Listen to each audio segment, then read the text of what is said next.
Nenek ini kedatangan tamu seorang pria lalu disuruh masuk. Pria ini kaget saat masuk ke dalam rumah nenek itu. Karena rumahnya sangat panjang dan seram. Di dalamnya ada patung-patung hewan. Pria ini terus masuk ke dalam. Saat mau cuci tangan, airnya nggak ada. Tiba-tiba ada seekor hewan yang mengagetinya. Sang nenek manggil pria itu karena masakannya udah matang. Tapi pria ini terus diganggu hingga badan pria ini kesakitan karena digigit hewan itu, guys. Pria ini masuk ke dalam ruangan. Dia ngeliat ada patung besar. Pria ini ngefoto patungnya beberapa kali. Karena belum puas, pria ini mau selfie bareng. Subscribe dulu yuk, aku doain semoga kelak masuk surga. Ketik amin di kolom komen ya. Tanpa disangka patung itu kesenggol dan jatuh lalu pecah. Pria ini kaget, dia berusaha menyusun kembali tapi gagal.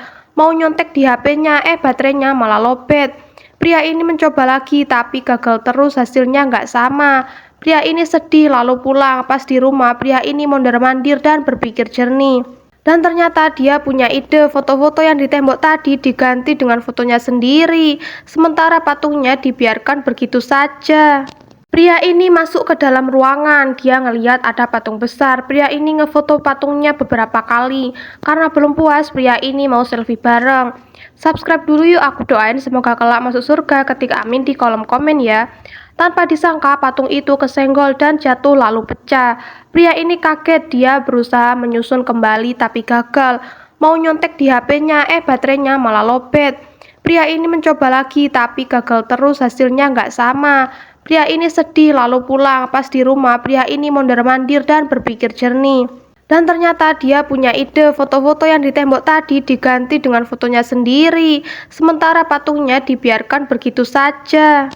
Kasihan banget, wanita ini nggak punya rumah, hanya neduh di bawah kardus.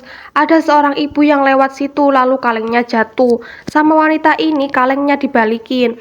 Pas mau neduh lagi, kardusnya udah terbang. Wanita ini sedih, tiba-tiba ada kaleng yang menyenggolnya. Kalengnya hidup, dia berusaha ngajak wanita ini. Wanita ini ketakutan melarikan diri tapi dihadang pasukan kaleng. Wanita ini diangkat dibawa pergi, jalanannya menurun, wanita ini nyangkut di tiang. Untung saja dia bisa nyelamatin pasukan kaleng. Wanita ini terus dibawa para pasukan kalengnya semakin banyak dengan menaiki box. Jalanannya sangat sempit, untung saja wanita ini bisa ngendaliin boxnya. Tiba-tiba sampailah di sebuah rumah. Wanita ini diajak masuk ke dalam, kemudian dia duduk. Dan ternyata rumah itu adalah milik ibu yang punya kaleng tadi, guys. Ada siswa baru di kelas ini. Bocil ini pakai topping kelinci, dia malu dengan wajahnya. Teman-temannya ngeledek dan nertawain bocil ini. Pelajaran dimulai, Pak Guru menceritakan materinya. Tapi ada satu anak pria yang jahil banget nih. Subscribe dulu yuk, aku doain semoga kelak masuk surga. Ketik amin di kolom komen ya. Anak ini gangguin bocil ini terus ngehindar. Tapi tiba-tiba sama anak ini topengnya ditarik dan akhirnya si bocil kesakitan. Dan topengnya terbuka.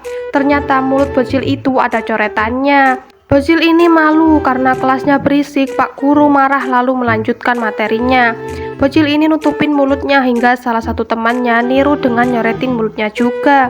Teman-temannya banyak yang ikutan supaya bocil tadi gak ngerasa malu.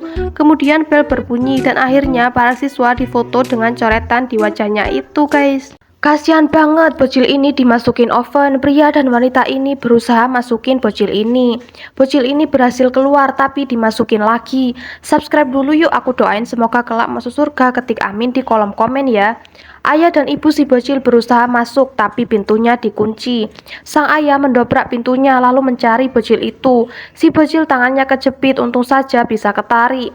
Ovennya mulai dinyalakan sama wanita ini. Bocil ini teriak kepanasan, untung saja ibunya segera datang dan membuka tutup oven itu. Sementara si ayah bergelut dengan penjahatnya, guys. Akhirnya penjahatnya kalah dan dibawa ke pengadilan. Wanita ini mau ngebunuh anaknya sendiri. Jadi ceritanya bocil ini main sendirian. Karena kesepian, bocil ini ngata-ngatain ibunya. Subscribe dulu yuk, aku doain semoga kelak masuk surga. Ketik amin di kolom komen ya. Mungkin maksud si bocil ini hanya bercanda, tapi tiba-tiba badan ibunya tegap dan wajahnya berubah menjadi seram. Bocil ini ketakutan lalu dikejar wanita itu dengan bawa gergaji mesin. Bocil ini sembunyi di kamar mandi. Setelah 4 jam barulah ayahnya pulang. Bocil ini meluk ayahnya, sementara suasana di rumahnya seperti tidak terjadi apa-apa. Dan ternyata wanita tadi bukanlah ibunya, dia hanyalah sosok yang mirip seperti ibunya itu, guys. Si Toka masuk mall bareng temennya. Toka ngebayangin mau shopping, temennya ngebayangin mau mandi bola. Saat di lift mereka rebutan pencet tombolnya, hingga si Toka dimarahin ibu temennya. Mereka udah sampai di tempat mandi bola. Kali ini Toka ngejailin temennya. Toka ngasih kado yang isinya ngagetin temennya itu. Temen Toka marah, alhasil ngelempar bola, malah kena tombol mainan. Alhasil ibu dan temen Toka dimarahin petugasnya. Toka milih baju, pas mau ganti bajunya malah diusilin juga sama temennya tadi. Bajunya diganti yang lebih jelek. Alhasil pas Toka keluar dia diketawain cowok ini, guys, dan akhirnya Toka masuk lagi. Toka ngeliat postingan cewek rambut pendek yang cantik banget. Toka pengen potong juga, tapi setan yang baik gak ngebolehin Toka. Begitupun setan yang jahat, dia ngerayu Toka biar Toka motong rambutnya.